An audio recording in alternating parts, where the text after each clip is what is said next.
বাচ্চাকে খালি গায়ে রাখলে দুইটি মারাত্মক ক্ষতি হয়। আমরা অনেকেই ভুল কাজ করে থাকি। আমাদের সন্তানদেরকে, ছোট বাচ্চাটাকে দেখা যাচ্ছে সেটা ছেলে হোক অথবা মেয়ে হোক, আমরা অনেক সময় খালি গায়ে রেখে দিই, মনে করি যে গরম একটু, এই জন্য খালি গায়ে রেখে দিচ্ছি। এই খালি গায়ে যদি আপনার সন্তানকে রাখেন তাহলে দুইটি মারাত্মক ক্ষতি হবে। নাম্বার 1, এক নাম্বার হচ্ছে মানুষের কুনজর আপনার সন্তানের উপরে লেগে যেতে পারে। এটা ছেলে হোক অথবা মেয়ে হোক, উভয় ক্ষেত্রেই আপনি সতর্ক থাকবেন, কেননা মানুষের বদনজর হচ্ছে খুবই ভয়ঙ্কর। এটা আমরা অনেকে বিশ্বাস করতে চায় না। নবীজি সাল্লাল্লাহু আলাইহি ওয়াসাল্লাম নিজে বলে দিয়েছেন, আল আইনু হাক্কুন, বদনজর সত্য। এই বদনজর একটা সুস্থ মানুষকে অসুস্থ করে একবারে কবর পর্যন্ত নিয়ে যায়, আবার একটা সুস্থ উটকে অসুস্থ করে রান্নার পাতিল পর্যন্ত নিয়ে যায়। সুতরাং বদনজর থেকে আপনার সন্তানকে বাঁচাবেন।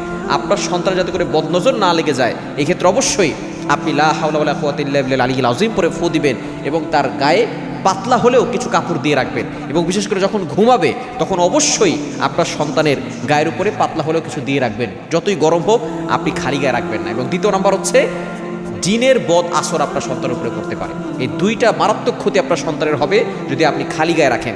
এবং এর দ্বারা আপনার সন্তানের বিভিন্ন রোগ হবে। দেখবেন রাতের বেলা কান্নাকাটি করবে, এরপরে দেখা যাচ্ছে কোনো কিছু খাবে না, রুচি কমে যাবে, এরপর আস্তে আস্তে একেবারে শুকিয়ে যাবে।